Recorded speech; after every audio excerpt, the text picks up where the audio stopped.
on these people? Commissioner Gibbs is going to lead us in the prayer this evening. Father, we thank you right now for your goodness and mercy. Bless your name and go to the name of the word that you bless. We come asking you right now the blessings that we try to do the county's business. We ask you right now to bless our home and bless the one standing in harm right now. Protect us with the flu virus going around in the county. Father, we ask you to be the doctor that you sent Dr. Luke out to do. We ask this and we bless you now. In Jesus' name I pray. Amen. Amen. I Pledge pledge allegiance to the flag of the United States of America and to the republic for which it stands, one nation, under God, indivisible, with liberty and justice for all. I'd like to welcome everyone here this evening. Thank you to our workshop. I just want to remind everyone that we do not vote on anything during a workshop. Let's get started. Item number 3, the board to discuss funded inmate work squad. Good evening. Good evening.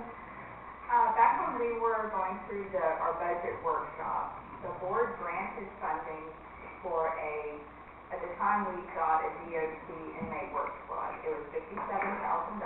Half is budgeted in general fund, and the other half is split between the 5 districts out of secondary rotating.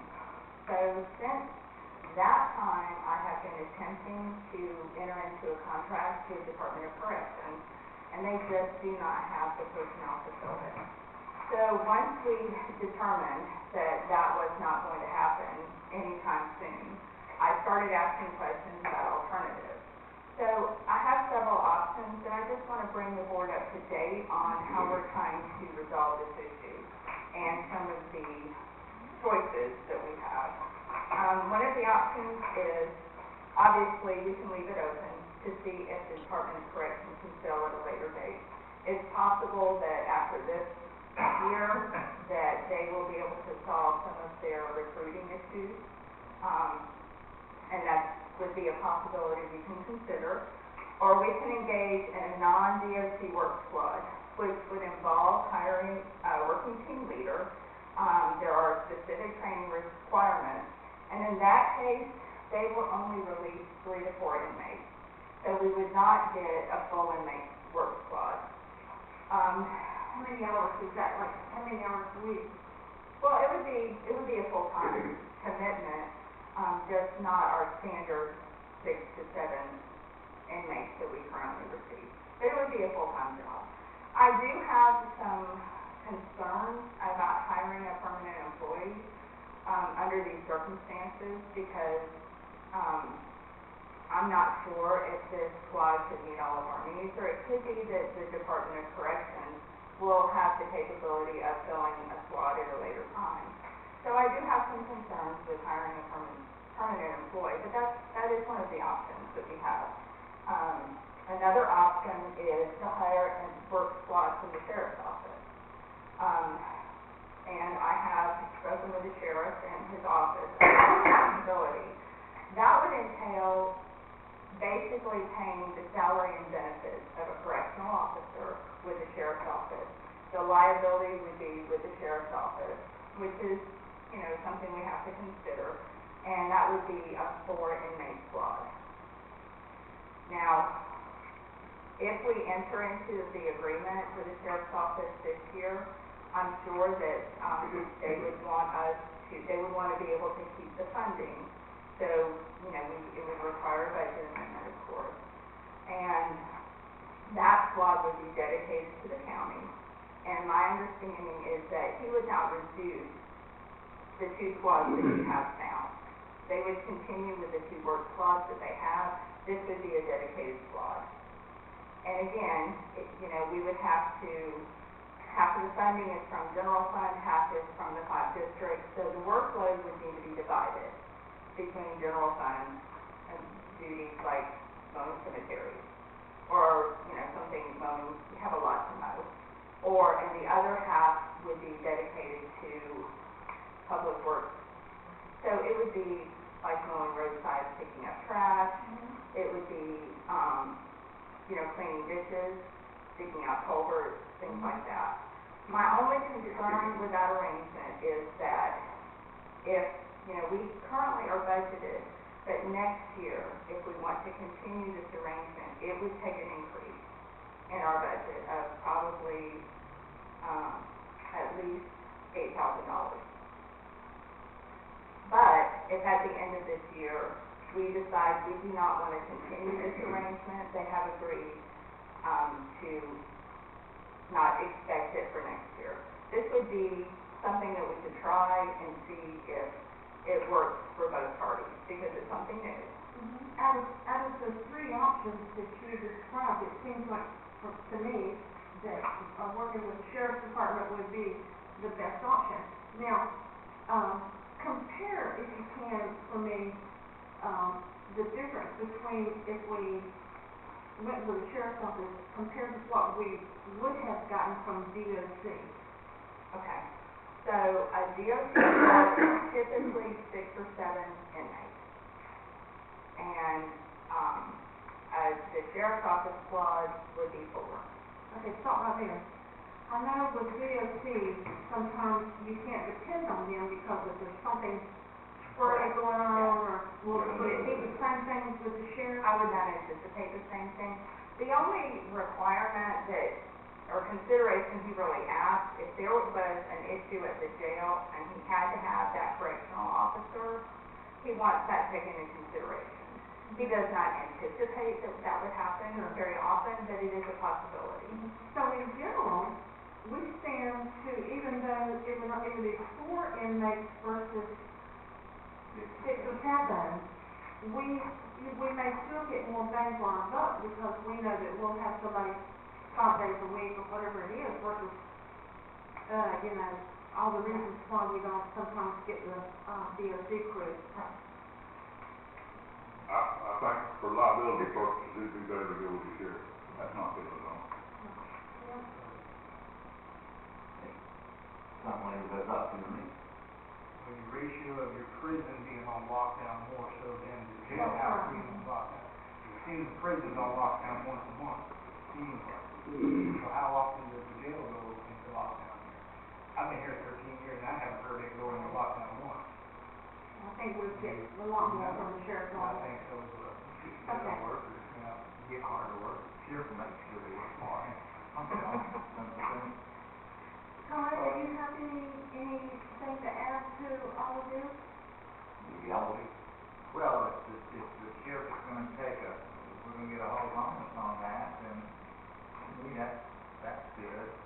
And the thing about it is, if you have a short-term contract, with escape clauses, if it doesn't work out, you're fine that way. Is this an interlocal agreement that would end September 30th? Right, and you could have an escape clause too, like, 30 days notice or something like that. And the other thing too is and if I remember correctly, the prisoners that are done by the DOC, they have to have a certain amount of time for dinner, and they have to get off at a certain, they quit early, and go and have to drive all the way back out to the correctional institute, so you don't get 8 hours. Am I right? I think What do you get? usually about 3 o'clock in the evening, They're going. It's about a 6 hour, 5 or 6 hours of effort. Now, and just to be perfectly clear, we would have to supply we would be responsible for the operational costs. So we would supply the vehicle, the trailer, the mowers, the edgers, the trimmers, everything like that, the hand tools. We would be responsible for that. But from what I understand, we have enough in inventory from when we lost our 2 free squads that should not be a concern. That was going to be my next question. And we would pay for the fuel and all of the, we're basically reimbursing, not even reimbursing, we would have to pay for the services of that correctional officer. They are asking that it not be reimbursed monthly or quarterly, that it's included in their 1/12 payment. So I will double check with Daniel on that. We talked about some different options. So this would all be contingent upon, board approval as far as amending a budget or entering into an agreement and clearance from finance. But this seemed like the best solution, as far as getting, completing some of our work orders, trying to keep trash picked up. Now, and I will remind the board, one of the options that we do have, if you just want to address the trash on the road, then we could pay an invoice to our contractor who does the mowing, and it would be $72.50 a cycle to pick up trash. And $72.50 times 4, well, it would be each time, and that's how many times? as often as we want to. So if we just ask them one time to pick up trash, and that's in the roads included in their contract, this isn't other roads, it would be $72.50. 7,200 or 7,200? 7,200. No? It's gonna get that trash, that's a deal. No, ma'am. 7,250, I'm sorry. Okay. That's wishful thinking. I would say let's wait on that and see how this other goes. Ken? My comment I was gonna make is, if you do go the local jail route, or local inmate route, it used to be that there was required separation between them and In the state state squad. squad, Yeah. so you couldn't, Yeah, once we work on a project with them, you have to keep them in isolation away from your DOT squad. And our thought process is to possibly assign, to carve out a particular part of the duties that our current squad fills, such as cemetery mowing. And, have them responsible for cemetery mowing, and then the other part of their time, they would be, cleaning culverts or ditches or picking up trash. But so then everyone would know what was expected of them. Okay. My point was that, the way we do it now, Danny Oakland manages all of the inmate squads, and they typically meet up at the CAT building out at the airport to kind of get their daily responsibilities, and logistically there has to be something local. That's why I would say we would need to, it could be that we station them at the road department, and then we determine ahead of time, what their duties would be. So if it's, I know I keep saying cemetery mowing, but if they know that's their responsibility, that's not something that would, take a lot of planning. And then we would still reserve the right to say, can you do this today, or can you do that? Okay, if it's okay with the board, then, I would suggest that we put this on the agenda for the next meeting so we can vote on it. Let's plan for the second meeting in February and Yeah. see if we can get everything done by then. I'd like some time to ensure with finance that this, whatever she needs to do, and then if Conrad wishes to draw up some type of agreement, we can have all that ready, hopefully for the second meeting in February. And then it would start in March. Okay, let's do that, yeah. Okay. And they have agreed to let us prorate the amount for the remainder of the year, so it would, Good. yeah. Good. Sounds like they're willing to work with us. And we've said this time after time, but it's obviously never gonna happen, but it's just a shame that the people that are sent us to community service, that we can't work with that, because I know there are a lot of people that get that sentence, and, they could be so useful to us, but it's just obviously never gonna happen. Well, to let you know, there's a bill in the legislature that they want to stop this, driving license, suspended license, and they'll be mandatorily required to be community service. So I think you're only looking at a quick fix, because if you got 15 people that's lined up over there to do community service, you got to have somebody for that.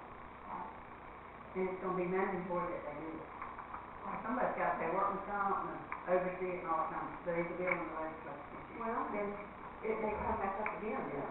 And it may, and I'll, in case the board doesn't recall, our liability carrier, our workers' comp carrier, has consistently advised us not to engage in that, because if there is a claim against workers' comp, it will stay, basically, it will affect our premiums for 3 years. So it sounds like this could be another unfunded mandate thing coming down the pipe. Well, what they're saying is that, any defendant who's ordered to pay any kind of court cost, if they're indigent, and they choose to do community service instead of paying, we're gonna have to monitor it, we're gonna have to keep up with the hours, somebody's got to keep up with the crew and have all that. I haven't got a complete copy of the bill, but I got a memo saying that it's part of that bill with Jeff Brandon. Well, I wanna know who's sponsoring that. Jeff Brandon. Yeah, so. Okay, thank you. Number 4, the board to discuss proposed toll road guiding principles. By now, everybody should know what guiding principles are. That's when we have our meetings, the task force, everyone gets to talk about how they would like to see this happen. What you don't want, what you do. So, there's been a lot of discussion about environmental issues, wildlife, historic places, co-location, and, are there any questions about the guiding principles? Okay, last week, I just want to say that the CCDA, we had a special meeting, and we discussed guiding principles, and, I think they passed a resolution that they would support the toll road, if and when it comes, providing it was co-located. And what they would like to see is utilize Highway 19, what we've already got, instead of adding more, another whole complete toll road, add to that one. And some of their, some of their concerns, and I made notes here, is, we don't want to lose the traffic coming through. And I made that statement at the first meeting I was at, that we do not want to lose all the traffic that comes down 19, because that supports our local businesses.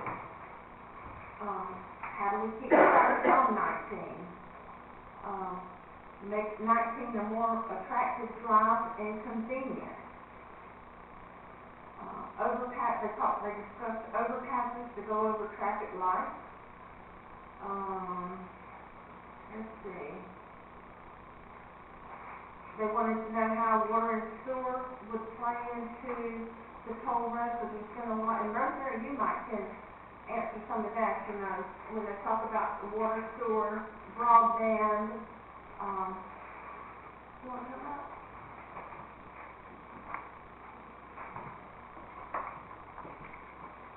The water and sewer, so import is paid off now, it's several times, it's more than just the toll road,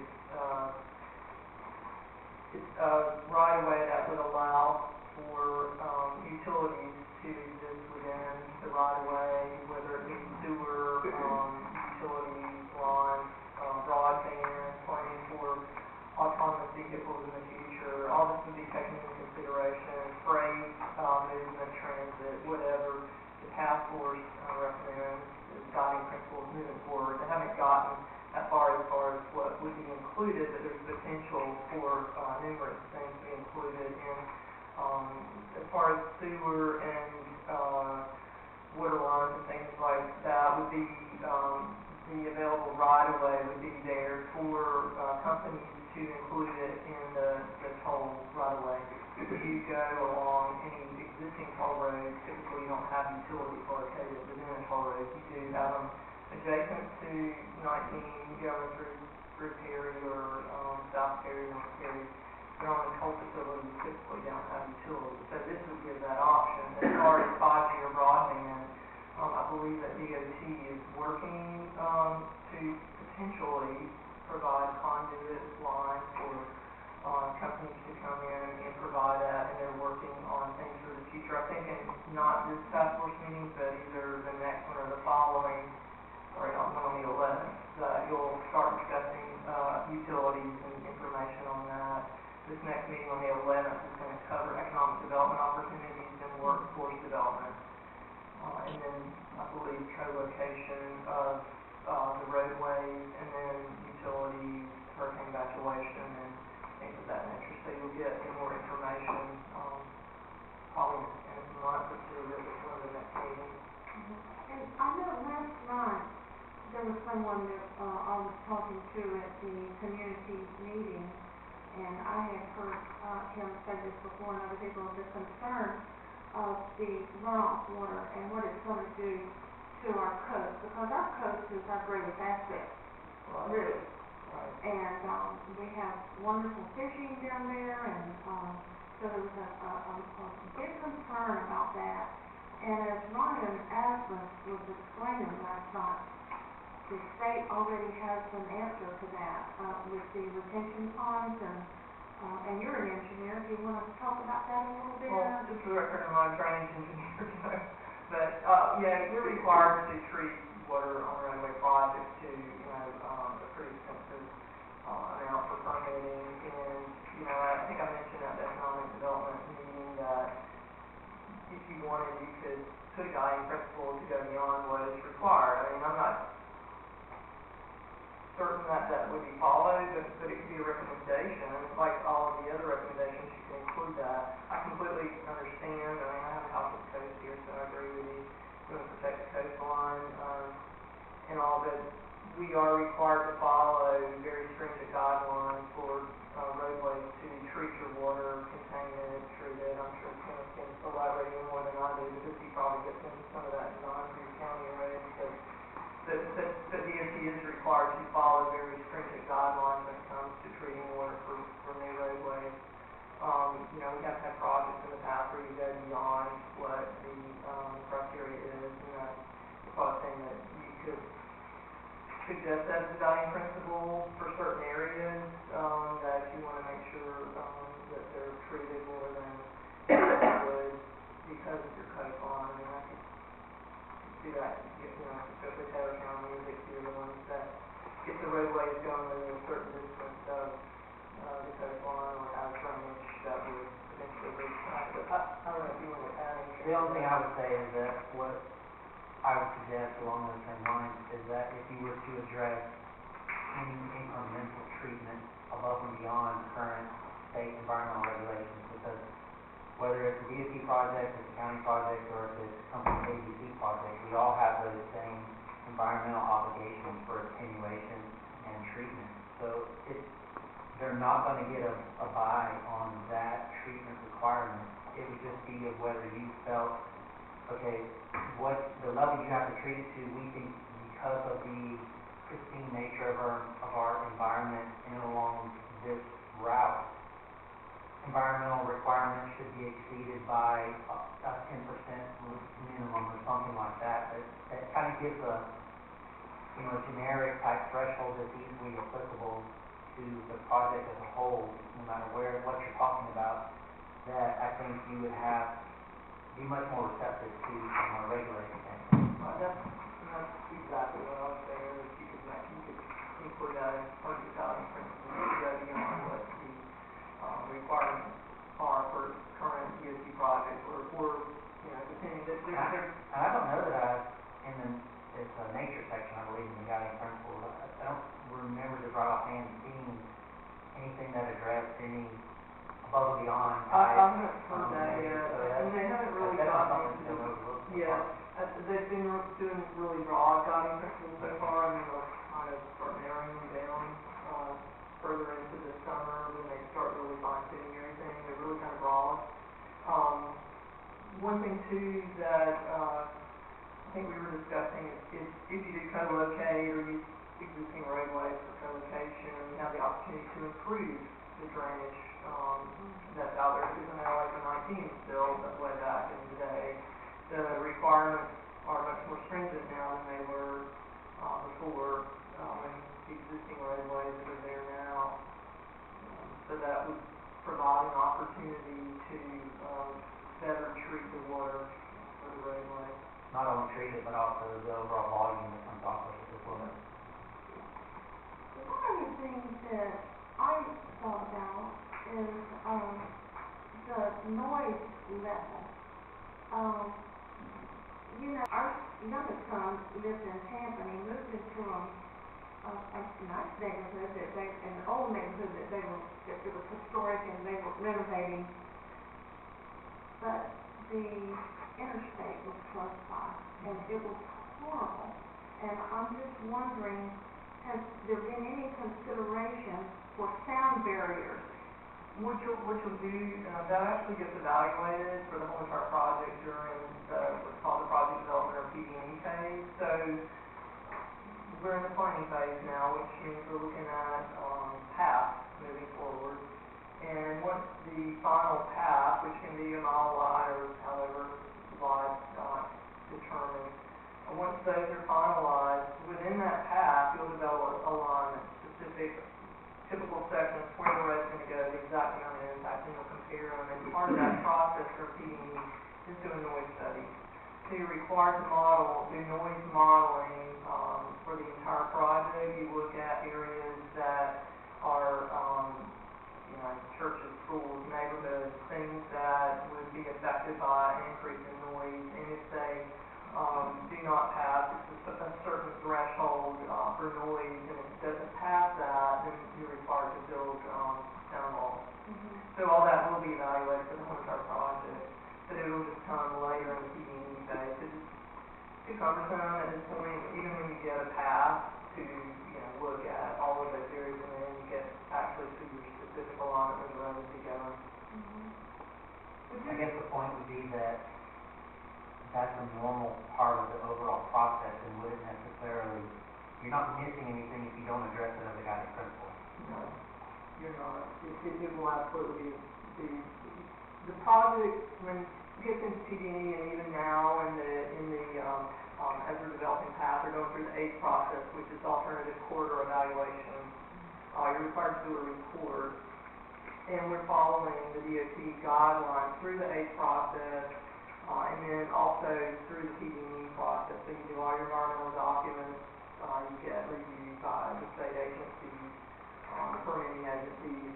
It's like a normal DOT project would follow, and they are very stringent with their reviews and requirements. So you need it for each step of the way.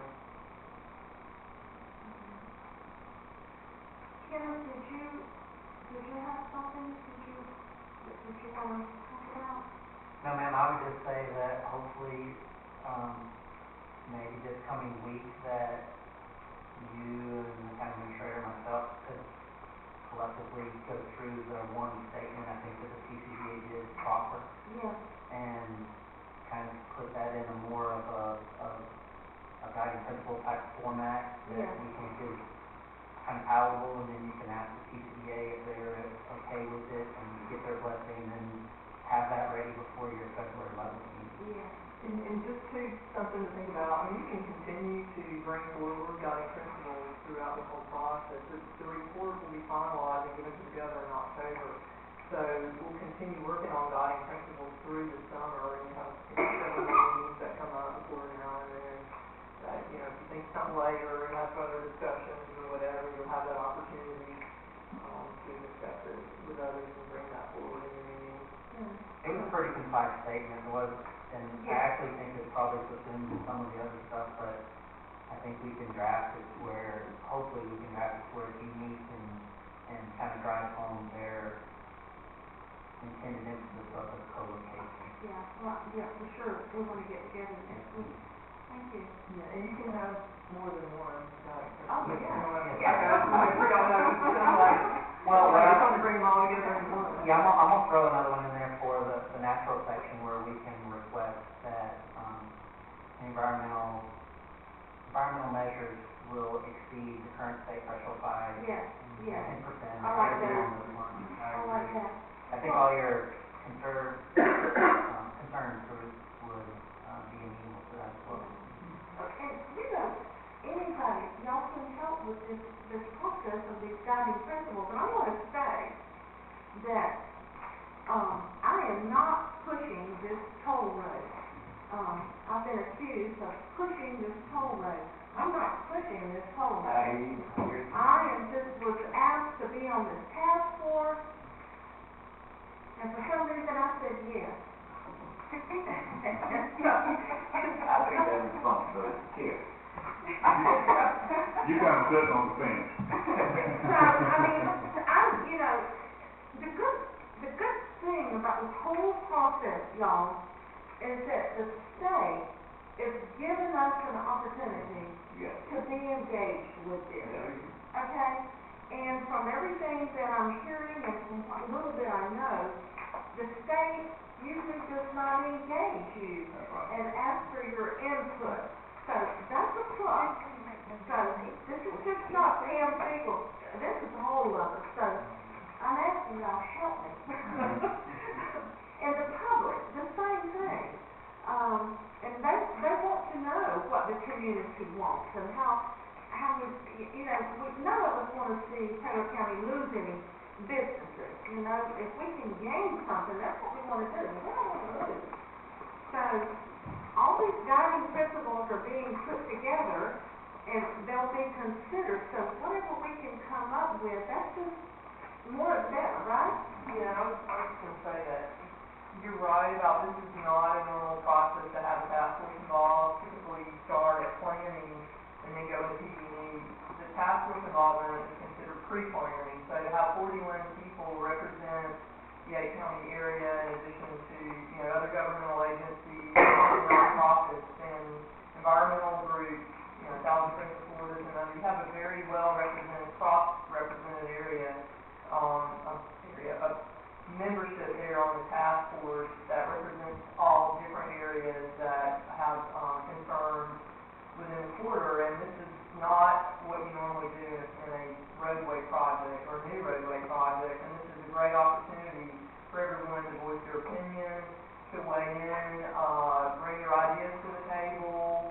It's been really great meetings and conversations, and it's a learning process too to have we have panel members that are experts in their field to educate everyone on the task force, so you're making well-informed decisions as you move forward. So this is a great opportunity to get involved, and especially each county having a representative there. And I think they reached out to each county chairperson to be on the task force so that you can do exactly what you're doing, come back, get everyone's opinion, and take it back for discussion. So it is a great opportunity for these counties. Well, I wish that we had standing room only in here tonight. And I want to hear from the citizens, and I'm not offended if someone tells me I don't want it and I'm going to do everything I can to stop it. Or if they say, bring it on, we need jobs, we need the opportunity for more economic development. I mean, and the state has planned many meetings so that the public can get involved. Not only by going to a meeting, but you can go online, you can come here, and I want to hear what people have to say and suggestions for and against, There was a meeting last night. Unfortunately, I wasn't able to attend. I had a medical emergency come up. But we had only about 35 people show up from Taylor County and Perry. And we will have another task force meeting here. I believe it's in June, if I'm not mistaken. So we'll give the people of the area opportunity to come to those meetings. I'm not sure if we'll have another community open house for the planning stage, but as the project progresses, there'll be more meetings like we had last night, so that everyone can come. You have opportunity to leave a comment there at the meeting, so if you don't get a turnout here to get feedback, we'll have all that information, and people have that chance to speak their mind, in person or go online and submit their comments. So all throughout the process, there'll be plenty of opportunities for that. One business owner on Hampton Springs Avenue turned into 98 and 27. Told me if we were going down 19 with it, we're going to bypass the business district. Is that what y'all are That's coming? not what I want to do. You want to come right down? Right down 19, if it comes. If it comes. He said if you're going to build a bypass around the business district, state of county. He would love to see it on the east side, because all them people that turn west here and come from the west would have to drive through Berry on Hampton Springs Avenue to hit the turnpike. If you put it on the west side of Berry, all them people coming and going from the west are gonna be at Berry. They're not gonna put it in San Pedro Bay, Jim. That's what, the east side of San Pedro Bay. I know it. Yeah, they're good. You know, I know what they're saying. It would help us, water flooding wise on that side, if we had a highway on that side and it was done right, and the drainage was done right, that would take a big load off of that flood we have on that whole end of the county up there at one time. And the bay is higher than the courthouse steps at the bottom. That's the reason water flows out of the bay comes through Berry. The bay's higher than the rest of it. All options are on the table, so that's not an accurate statement. It's, all options are on the table.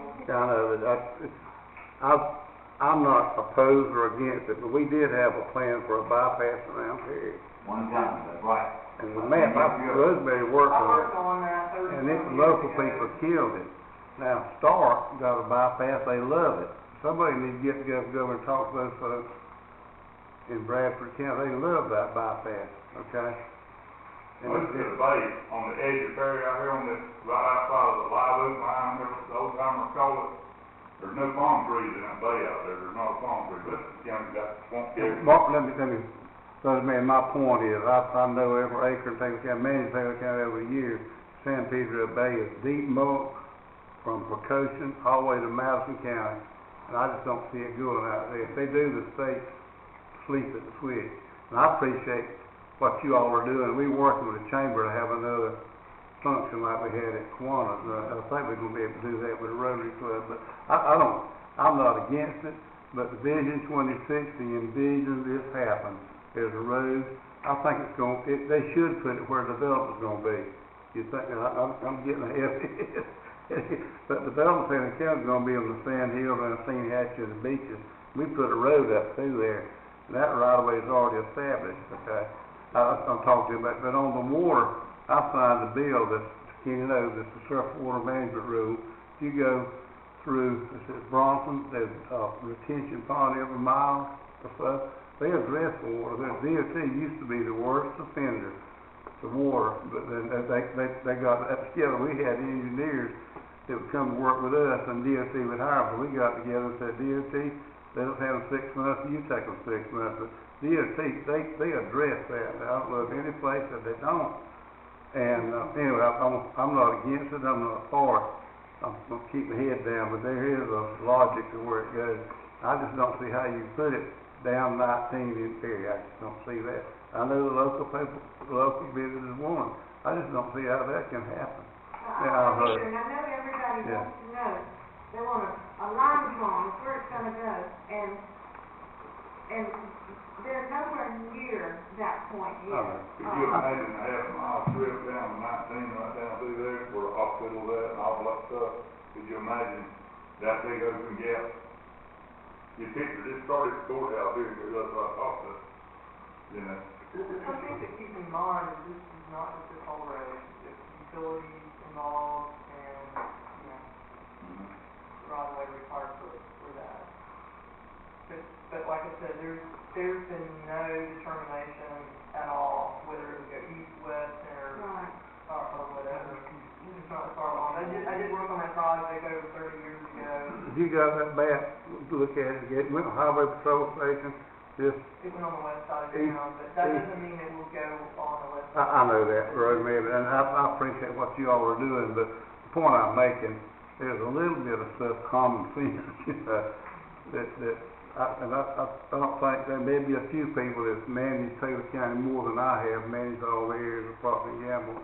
And I don't have a plan for it. If I was told they were to do it, I wouldn't, I couldn't do it. But I turned down an opportunity to be on the task force. Noel Valentine called me, said, will you serve on the task force? Not my age and all that stuff. I didn't. Kind of regret that I didn't, but I don't know what I could contribute. But anyway, y'all do a good job of getting public input, and I appreciate what you're doing. The actual location, like I said, half will probably be finished in the fall, so you'll be able to determine, you know, from Citrus County to Madison and Jefferson County all the way through where the path moving forward would be, and then it goes from there into specific alignments. So It's just, the part we're at right now is the guiding principle. So frame the guiding principles that we have such that we achieve the purpose that we want. If that is maximizing exposure and proximity to business districts, then frame one that way. Minimize managed lanes that separate out from the populace, frame it that way. Right. That's the point we're at now, so we should be working on the verbiage that embodies what we want from this and embodies what we don't want from this. Exactly. And then the line has to go just by default in that best location to meet the most objectives. And that's where we're at today. We're not at the scrutiny of being here, being there. We need to guide where it goes based on what we want and what we don't want. yeah, we see that's what we're right now. Yeah. Very good description. What we don't want is to hurt our local businesses, Then that's what we put in the guiding principle. and that's what we're doing. So, Cindy, I'll come up here like I'm supposed come to. on so I can hear you. My question is to the commissioners. I read and my neighbors told me, that y'all are for the toll road. The Taylor County's for the toll road. That was what? The toll road. In other words, you want the toll road to come through, correct or not? I mean, maybe I misunderstood her or. We made a statement in a meeting, we all agreed that we were, our eyes and our hands were open to look at the whole thing and try to understand the big picture and bring it through Taylor County, if it was coming through Taylor County, to the best of the citizens of Taylor County and the business. Okay. That's what we were trying And to do. nobody here is pushing to get this road to come here. As far as I know, I don't know if anybody, I'm certainly not pushing. No, I'm not asking that. All I'm curious about, because I'm down the middle, okay? Yeah.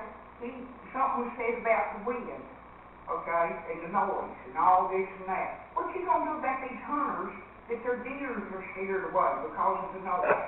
I mean, you forgetting those folks. No, they're talking, Environmentally, oh, yeah, that's being considered. It won't affect the deer. Now, I'm gonna tell you why. I done paid There'll be attention. more of them dead I on done the paid road. attention to that. There's more deer on the ditches in 98, on 27, in North 19, and South 19, and any other place in the county. Hunting season, of course, they all go to the highway, but they know people are not gonna put their dogs up next to the highway. Well, surprisingly, they said something out there when I be coming in from And the kind of Texas. toll road they're talking about, it'll have game crossings underneath. Okay, but I'm thinking about west. asking, if, from what was said to me, yes, the county's for it. And I just was curious, and I certainly don't want to get into this stuff of like what's on television right now, okay? I don't have a vote. I live in the city, but I am part of Taylor County. So, individually, what do you see would be the positives, what would be the negatives of bringing this in? I can see some positives, okay? These businesses, they will have a better transportation route to get their products out. Paper mill, prime example.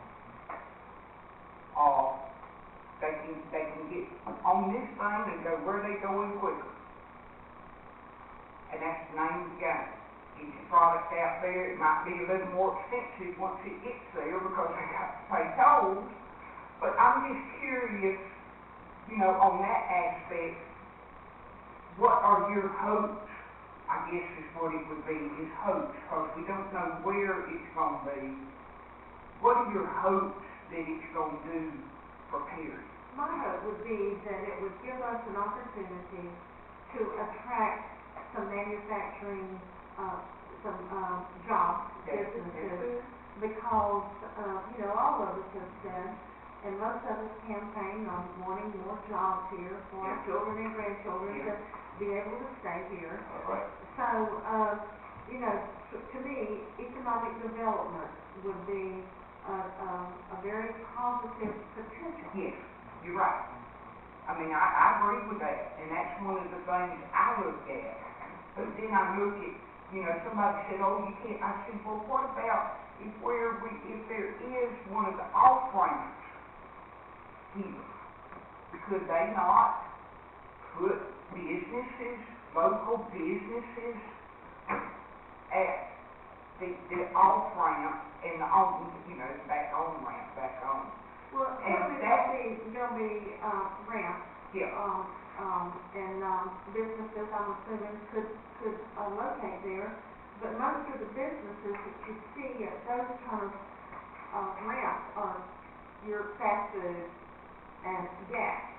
So that's pretty low-paying jobs. But we're hoping that just by having access to a toll road, that somewhere we got lots of land that we can land some Well, I mean, manufacturing I jobs. was looking, I told my neighbor, I said, what about a Cracker Barrel?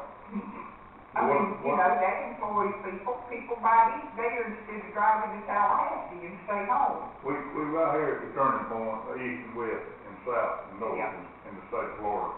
You can end up with something right here close, an Amazon warehouse with our hundreds of people. Yeah, but see, that's what I'm, the land use, cause I know and I'll say this, cause I was up there. Rome, Georgia, the big old money in Rome did not want I-75.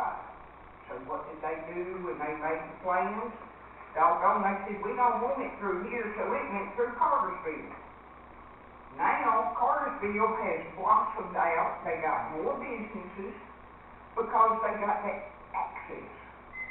Rome is doing everything they can to get all the 4-lane roads to Cartersville and the 75 that they can possibly conceivably do.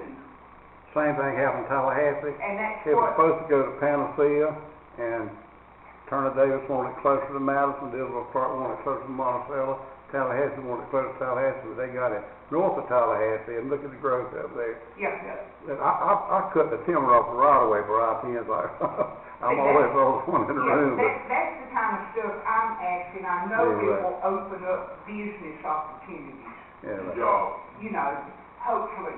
And I mean, I want to go back to the people cleaning the roads. When I was growing up, we had a chain gang camp out there on Plantation. They didn't get out there with lawnmower. They got out there with sling blade. And they had guards that was over the chain gang. That's what they called it. I didn't know anything else. Years ago, chain gang.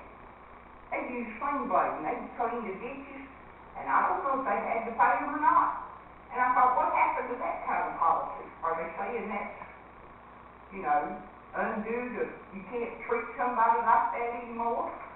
Well, darn, they in jail for something. They didn't do right. Can't you just jerk somebody out and say, go out there and go for it? I mean, I'm asking, I don't know. It's a lot more complicated now.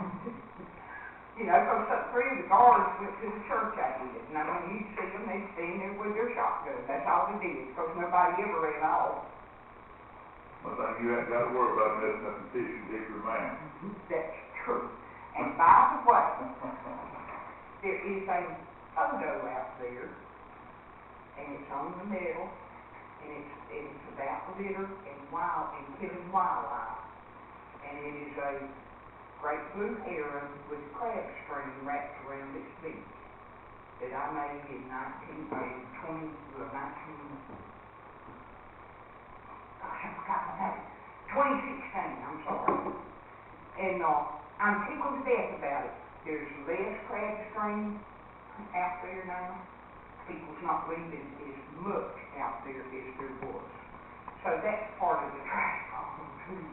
But I just wanted to see how y'all, officially, you want the funds, well, unofficially, you're cooperating, but you really haven't gone to your people and actually said, what do you want, or what do you want, or what, because, We say all the time, come let us know. I've had town hall meetings. I know you do. where I said, let's talk about the toll road. There was a big meeting here last night, it's in the paper. I mean, I think we're wide open for comments from the public. Well, I wanna see, like I said, I'm down the middle, that's why I need, I just, I'm not on either side. I can see the positives, the negatives, and whatever. But I don't want Taylor County, what we have had all these years, to somehow get gone. And we don't either, I don't either. 75% of the people that stop me in Walmart and in Winn-Dixie and everywhere else around town, 75% of them feel just like you. They don't want the thing to change. Yeah, well, it's not that change a lot of times is necessary. But I go to the woods a lot, just ride around. I love having that freedom. I don't want that freedom taken away. Personally, I don't want to see the beaches change. Because they're wonderful. You can see a natural beach. You can go out there and pick up little horseshoe crabs. And Cindy, we all feel the same. I mean, that's what I'm asking. And this board can, make changes to our land use policies and we can help prevent some things. So, I think we all are concerned about the environmental impact, overcrowding, potentially. We all have the same concerns that you do. And right now, like we said, we're just going through these guiding principles to say, this is what we want, this is what we don't want, and try to help mold how it's going to be. Well, I guess this is the next question. I'm sorry if I'm going past 5 minutes. Well, you don't have to, but. Well, I'll sit down and get back up. Go ahead. But does it really, and I'm going to say this, does it really matter that we're going through all this? Because they're going to put that road where it's at. No. I mean, maybe I'm wrong, but that's exactly the way I see it. I mean, they're going to put it where they're going. Wake up, comrade. I'm away. Very close. If you've been at the meeting last night, they talked about a lot of that, but there is a no-build option. So there is a no-build option. One of the things they could do, and this is just me, they let Atlanta growth get way out of hand to where in the summertime, they're grasping for water anywhere they can get it, all right? Start limiting growth in South Florida.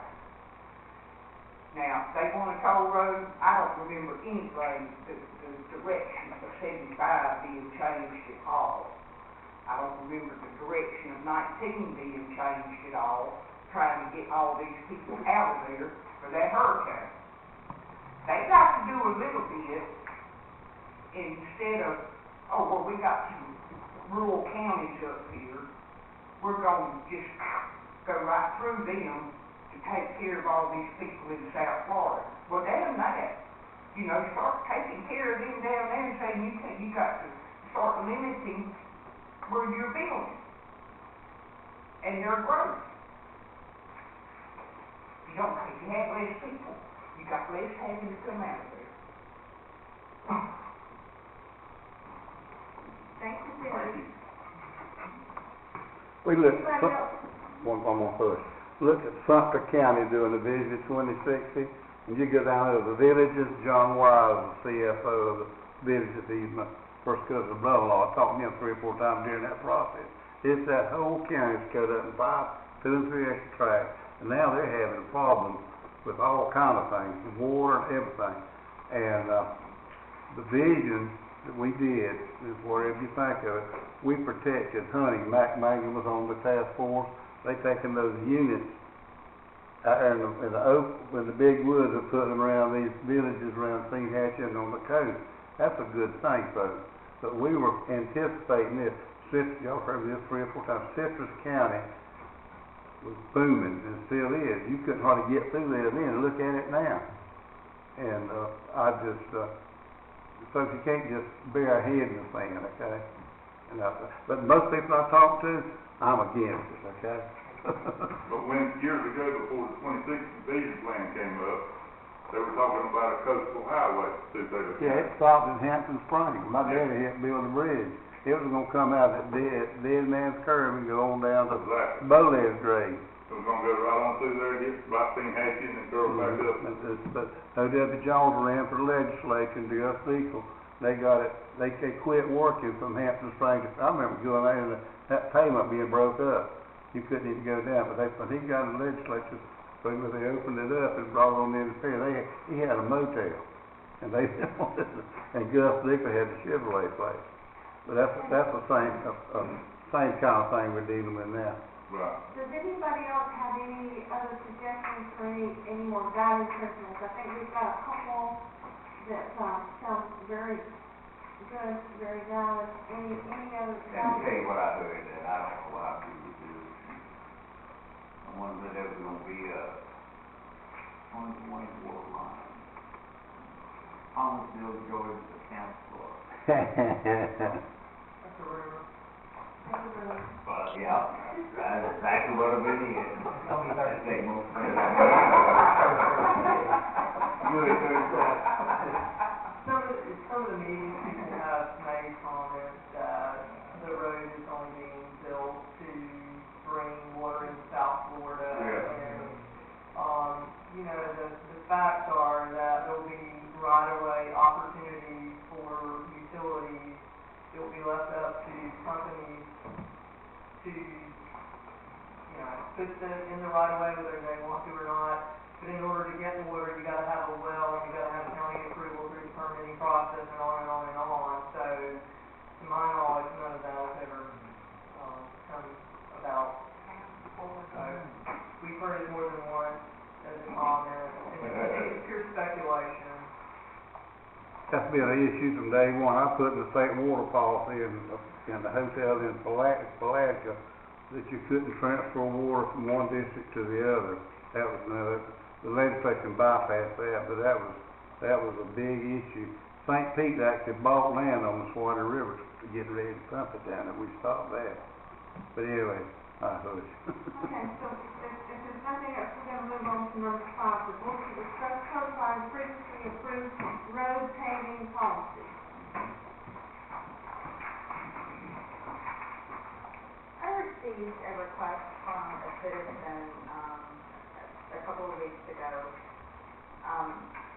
regarding our road paving policy that we utilize in-house. And I've done some research. Ms. Amy has been helping me, Kenneth's been helping me research, what we believe is the board-approved policy that was approved back in September of 2006, and there's a copy in your packet. The difficulty that I run into is that when we look in the scanned agenda packet, there's not a copy of the policy. And it may be that that is why it hasn't been codified since 2006, and put in our particular format and placed on the website. So what I'm asking the board to do is to review what's titled the Working Draft Rotating Policy of 6506, and if you do not wish to make any changes to it, I would like to codify it and place it on our website as an approved policy. Or if you would like to make changes to it, I would suggest that, you know, those changes be discussed and we can change the policy and then go through our normal procedure. I don't think we have any recommendations as far as changing the policy. I'm fine with the way it is now, unless you wanted to really get a lot more specific. Would you email that to me? Sure. Absolutely. So I'm really just looking on, looking for concurrence from the board. And, I mean, we can certainly codify this policy and place on the agenda. Or if you'd like some time to study it, we can table it until our next workshop. Just go ahead and put it on the agenda. Okay. And because if we've got an engineer or the superintendent to, I just want to look at it. I have not seen it. I haven't either. You haven't either, so I want to, at least before I say, vote on something, gonna come It should tomorrow. have been Okay. 10, so I apologize for that. But we can certainly just forward the policy itself to everyone. But it should have been included in your packet that we made available. It's included in the packet. I'm sorry. I was again, but Okay, it's all right. whether look at it or not, I don't haven't seen it, but I mean, I'm sure if you and y'all think it's okay, then it's probably gonna be okay with me, but I do wanna see it. Absolutely.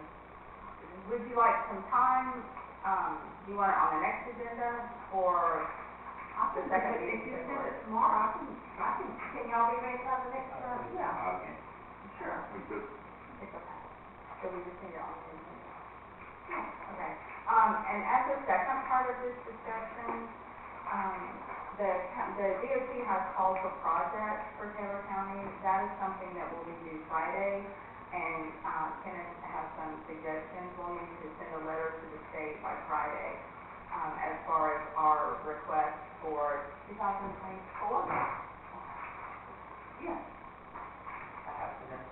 Do you not have suggestions? My only suggestion would be to look at the prior year's priority list, remove from that any that were funded and cyclone. So the only thing that we had last time is they reorganized it. We had Spring Warrior as number 1 originally, McDaniel, and then Contractors Road. We reversed the 2 top ones, in the attempt to be able to get something programmed or funded. So I would say that you could try again with the Spring Warrior Road and make that, keep the emphasis on that repeated priority. That's one of the things that DOT does look at, is how many times have you asked for the same roadway. That kind of keeps consistent with our mentality of, let's look at a conditional type perspective and do the work first, and then just keep ratcheting up. So I would suggest that you at least follow that one. You could let Contractors Road follow on its heels, and I'd have to look to see what the third one could be if you want the third one. Their format right now is they're only funding one. So we can put a half a dozen on there, but it's not really gonna happen.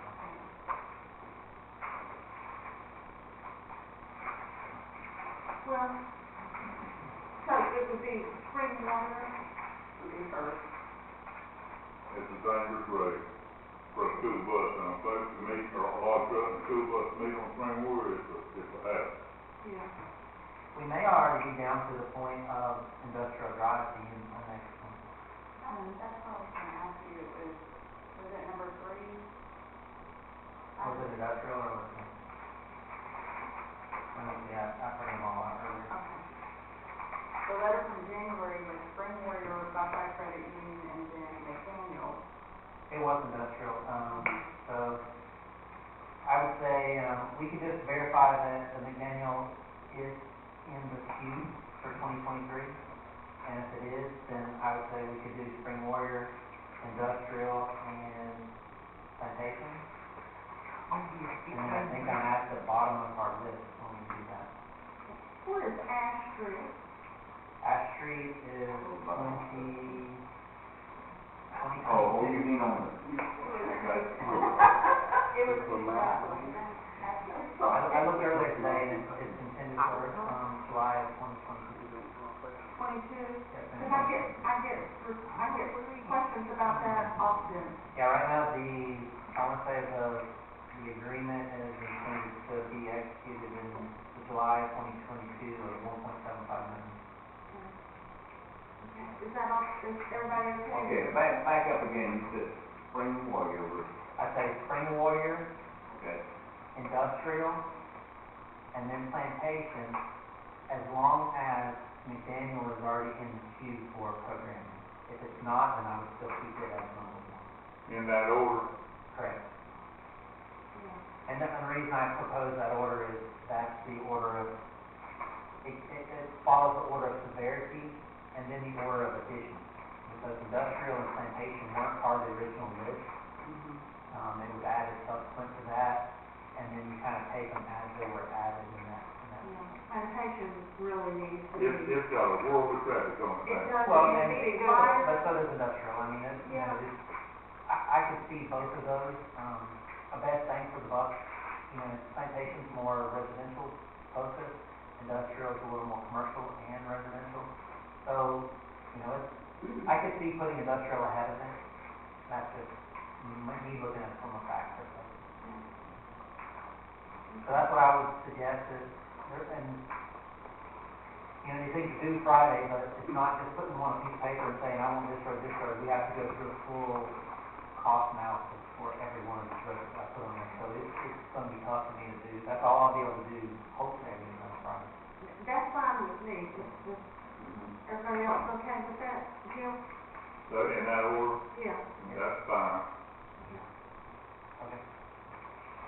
Yeah, that should just about complete the list, correct? I hope so, I can retire now. See you later. Okay, is there anything else? Anything, anybody? Okay, then we can adjourn this meeting. Do you want to review, do you have any questions about the master project plan? I'm sorry, yeah, go ahead. Just trying to get up. Well, you don't have to ask any questions, I'm okay with that too.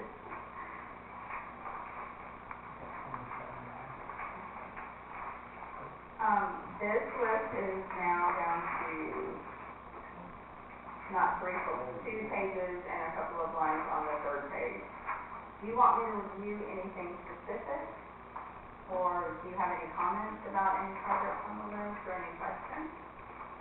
It's the same as it was, right? It basically is. There have been some updates.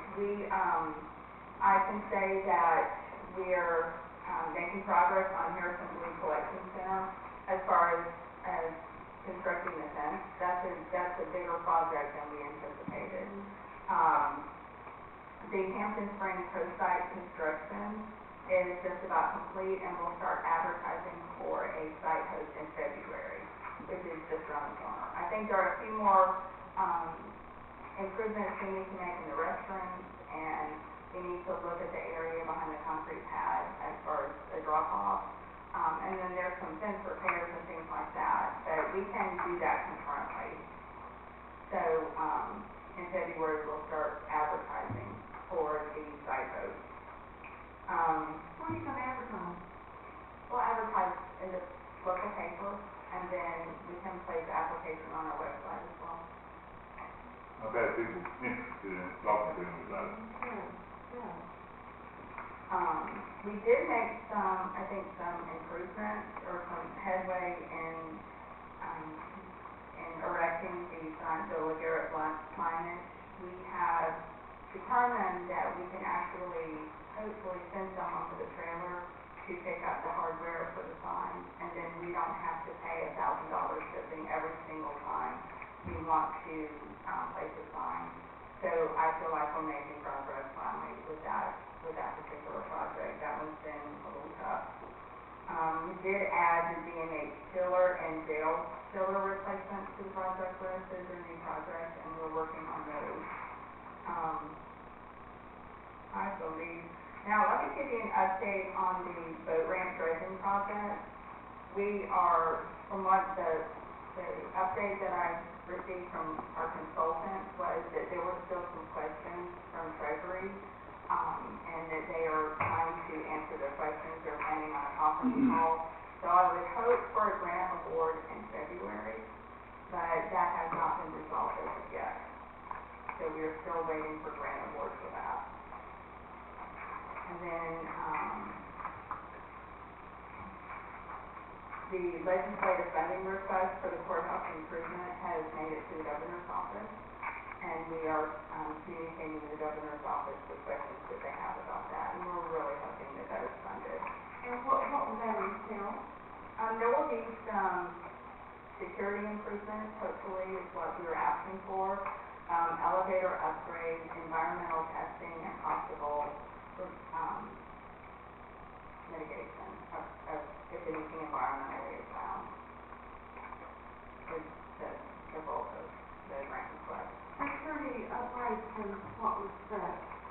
Things like cameras and recorders, possible bulletproof glass was something that was mentioned. Some type of maybe hard pipe system, completing that is what was requested that I can think of off the top of my head. You have talked to me about some things, has that been included in there for security? No, that's a separate funding request, and where we are with that is I have received, some quotes for some improvements that both judges wanted, and it looks like that the funding received from the board will not cover that, so I'm basically looking for any additional funding I can to complete that project. But the quotes have been made, or have been submitted, and, I believe the project lasts about $3,000 for us to be able to move forward. So I am trying to see if there's a line item for that, or if there's a place where we can possibly utilize that funding, but our budgets are pretty tight this year. So if, I may have to come back to the board and ask for the funding to complete the project. What was the total cost total? What was the total cost total? For everything both judges wanted, it was a little over $13,000, I believe. And the board had approved 10, because that's what we thought the cost was going to be. But I will say the scope of the project has changed to, make it a little more, workable as far as the, what would be better for the offices, I'll say. And so the scope has changed a little bit, but it's still basically security improvement.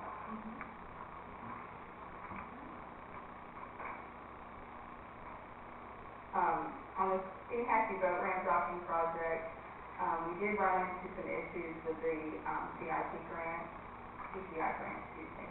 And, I think we've resolved it. They have agreed to change the scope of work a little bit, so it's something that we can hopefully meet in our timeline. And they did extend the grant timeline to June 30th, which gives us a little bit more breathing room. Well, and there was the larger, more instrumental aspect of that is, in the original grant, they were requiring that the finger docks be actually physically installed. Those are the adjustments, huh? Yeah, now they're letting us just fabricate and receive them, which is what I've told on my constructability review, is that we would require that those be fabricated and delivered in May, which gives you a 30-day window, and then the back of it could be fabricated and then installed subsequent to that, because FEIP, we wind up having 3 years to finish out. So I will say staff has to think outside of the box, as far as how to work with the funding agency to get that completed. The only other addition that I can think of off the top of my head is the county arena repair. The county, the arena repair. Obviously, is that the one out? At county extension, yeah. There's a lot of work to be done. There is a group that would like to utilize the arena. We have some repairs that need to be done within the arena before we can allow that. We obviously want the public to be able to use that space, but the seating area is in disrepair, and so what we're going to have to do is to basically partition that off and not allow people to utilize that while we get quotes and see what would be involved as far as the seating area. It's a lot of work, but we'll work on it. Mm-hmm. And of course, it's not funded. Now, the project for the supervisor of elections, we did just on the first page. That is the concrete pad and roof. I know there is some concern about our voting equipment becoming wet if we did not have that roof. We have looked at several ways to accomplish that, and the supervisor did reach out to the contractor that built that, and the quote we got from that contractor is almost $12,000. This is not a funded project. What I would like to do is to see if there's something else we can do, or if there's another type of roof that can be installed, or maybe get some other quotes. before we asked the board for that funding. And it wasn't funded because we had no idea how much it would cost. I'm just, I'm thinking about we're adding projects, and, it's hard to keep up with that stuff now, and I know Kenneth is over his head with trying to design and do things, so how can we keep adding when we're having, we've got one person, plus if we don't have a funding source. I'm a little concerned about all that. That's why I'm very concerned about all that. That's why I wanted to specify that on the list, because I wanted to make sure all of y'all understood that it's not that we're not completing a project because we're just not doing it. We may be searching for a funding source, and there were quite a few projects placed on this list where we did not have unidentified funding for that. So I just wanted to point out that some of these projects were not funded, and that's why we're not doing them. And make sure that we're all on the same page. It's not that we're not, staff dragging their feet. It takes a lot of work to get some of these things done. And a perfect example is like the Heritage Pavilion. We cannot use our inmate squad to do those repairs. So that's, it just, unfortunately, it takes a little bit of time to, do the scope of work, material lists, and that's something that will be mailed out this week. But it does further complicate some of these projects when we can't do them in-house, because then we have to advertise. Yeah, going back, didn't the Rotary, contribute, back, it seems like that's been a long time ago. And they do grant permission to utilize that funding. That it's still something that we have to go through the quote process, to get that done. So it's easier if some of these things can be done in-house, and it can be scheduled. It may take a while to get to it, but, there's 2 projects that we thought we could complete in-house that we are going to have to outsource. At least 2. And then, of course, we have all your road projects listed, and those have been updated by our engineer. Thank you. The SEP, are you working on the SEP? That's yes, Melody has started working on it, but now that the Land and Water Conservation Fund grant is almost complete, the grant application is almost complete, that will be really her next big project that she will be working on. And she'll be able to devote more time to that. Okay. I got a question, for, animal control. When dogs were found, they're housed there, is there a website, do we have a website that, and so it is on the website, a picture of the dog, and so are we keeping up with animals that can be adopted? Are they out there for the public to view those at all times? As far as I know, that's my understanding. We Where do do work, they go to find that? Just on our website? there should be a link on our website, but I'll double check that. Yeah, would you let me know?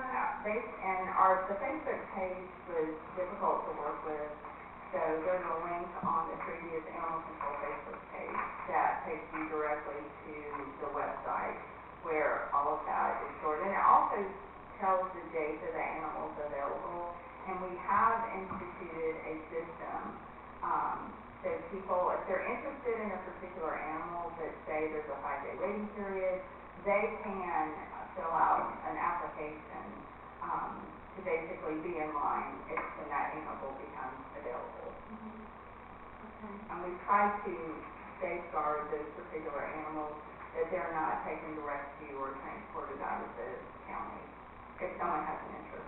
Okay. One thing that I wanted to just pass on, that I had a very nice compliment, as a matter of fact, it was last night at the meeting about the sports complex. And the person that's running that now, what's his name? Greg. They were just complimenting him just all over the place for how great it looks. And I'm out there twice a week now, and I have to say, it has never looked so good. I am so proud of that sports complex, and this person was saying, what an asset we have, that it's beautiful and it's so well maintained and. Used too. Mhm. It's utilized too. Yes. Yeah, it is. And are we, I know you told me one time that he was, spending some time looking into more tournaments. Yes. So do you know if he's got anything on the horizon? I believe he does have, a tournament lined up for the spring, Mm-hmm. or is at least working on that. That would be, something new to our area, and he has been working diligently on that. And I'd like to say too that I appreciate, the support from the board to purchase the batting cages, and they look wonderful, and the portable pitching mounds. I mean, I believe that is a great addition to our program, and that's something that will be a draw, from what I understand, for tournaments in the future. It would be nice to have more seating, bleachers closer to the, like we're in the soccer field now, and you can sit over on the side. And I think on the back one, closest to the basketball court, there's a small one right there, which is nice, it's right on the side of the field. But then on the other side of the field, it's just a player's bench. And sometimes, you know, when we've got some funding that we can add some more seating, I think that would be really nice. But, the place looks great. Usually we use the 3-row portable bleachers.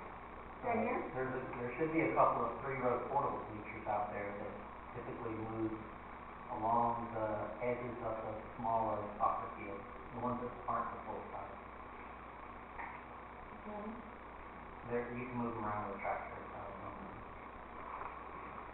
And I believe, from what I understand, we did not receive the FERDAP grant that we did apply for. We did not, but they are included in our earmark request.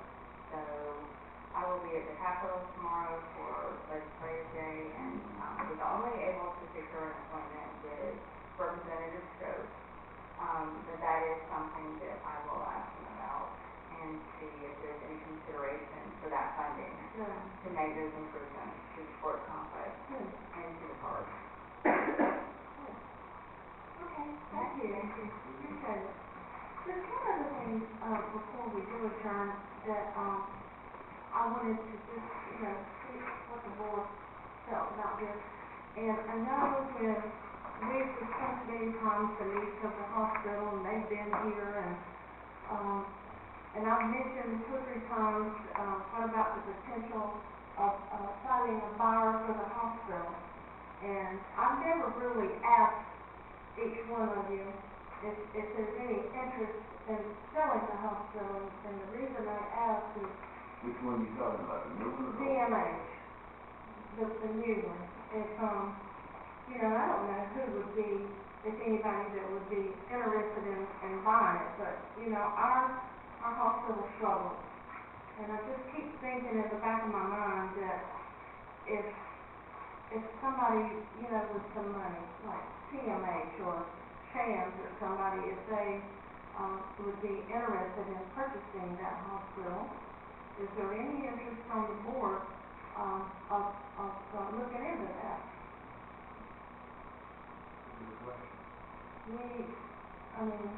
Then if you remember, CMH leased it before, and then they subleased it out to Fred, and that's when it went. Yeah. Been down that road.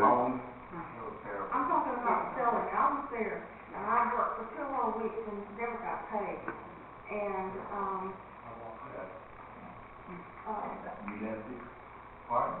We fought with them, they come to my office. It was a terrible time. but I'm not talking about leasing it to somebody. I'm talking about if we out and out sold the hospital to, and, you know, with the hopes that they would have the resources to, run the hospital. They could look at the paperwork of what's going on there now and see if they bought it, then people wouldn't pay them neither. It's not paying the bills now. And it'd be a It'd be kind of a hard thing to sell. Well, that would be their decision. I know, but it's a hard thing That to slows sell it when down. business is losing money. You know, selling a business that's going downhill is real hard. Yeah. Well, I know that some of the surrounding counties, rural counties are, I don't think they're in the same position, but They say are, they are. I've talked to several of them. But have you talked to Madison? They're in the same boat. But they run their own ambulance service, the county. County run that, yeah. They run their own ambulance service over there. And they're not in the hole on it, what they told me. Yeah. And it's my understanding too that Madison, they don't ask the county for any money. If they do ask the county for any money, then they have to pay it back.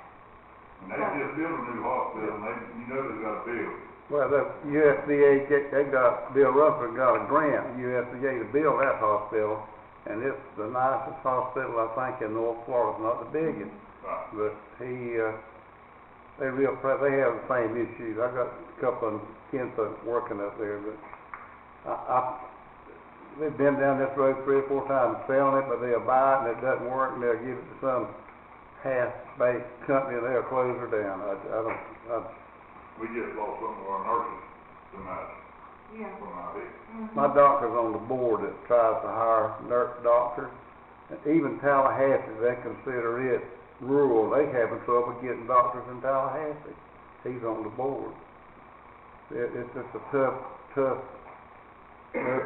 I don't know how the answer, but it's important.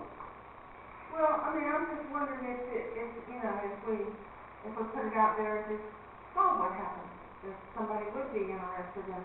They ain't got to sell it, you just put it out there, see if And somebody just wants see, it. and I heard from someone that TMH might be interested. They can afford to run it better than we can. Mm-hmm. How's this new umbrella company? One of the board members tells me they're making some progress with them as an umbrella over, I forget the name of it, it's an entity that's running it, or, well, it's not TMH, it's another entity. What's that? Talk to some of your board members. So my question to our board is there any interest just to discuss it a little further, maybe in another workshop, and just for consideration? Or is it a, It needs to be discussed. say again? It needs to be discussed. And then hearing the last of it. What do you think, Commissioner? I have reservations. Mm-hmm. You mentioned Madison, dear to my heart. You can't get in that big fucking night. You think what? Can't get in that hospital. That big fucking night. Once you get in it, you can't find anybody. My mother-in-law was 102 and she has when there's an emergency. We carry her down there, we can't get her in. And then when we get in, the highest thing you see there is NPA, nurse assistant, what is that? Yeah. But Tallahassee Hospital before you can't get in them now. Cap City and We think TMH. about all the And then, yesterday, I was in Tallahassee all day yesterday, carrying up just to get a feeding tube put in. It looked like to me that they are minimum, bare necessities we all be able to do. And a lot of people in Madison come very hospital. Madison Green. Well, It's impossible, you know. do y'all want to, put it on the agenda to, for a workshop to discuss, just for discussion? You want You to? can put it on that, but I like to hear what Hunter said about it. Are they willing to support a hospital? I hate to sell the thing and then somebody got in there and realized they couldn't make no money at it and then closed it down. And the way it's going now, I mean, at some point in time, something's gotta give. Something's The gotta way give. it's going now, there's no guarantee either, No. you know, but I want what's best for our community. I thought that it's only where a part of their hospital is not making money yet. The specialty hospitals like they're doing good. You got Mayo over there, got a Dr. Memorial specialty over there, you got one in Madison. I just heard that the EM, the make sure, am I hearing different what y'all hear? We've been talking about building the toll road now. Toll road coming down 19. But I didn't think the whole hospital was in that value. Maybe I didn't just. You want to tell them? You want to tell them? Of course, y'all instructed us to meet with, Thompson and, their group, and we did at my office, and they, there's several things that we asked them to go ahead and give us an idea of what, they can, a private, entity to run the ambulance service. They haven't done that yet, at least we haven't gotten anything from them, and we met with them about 2 weeks ago.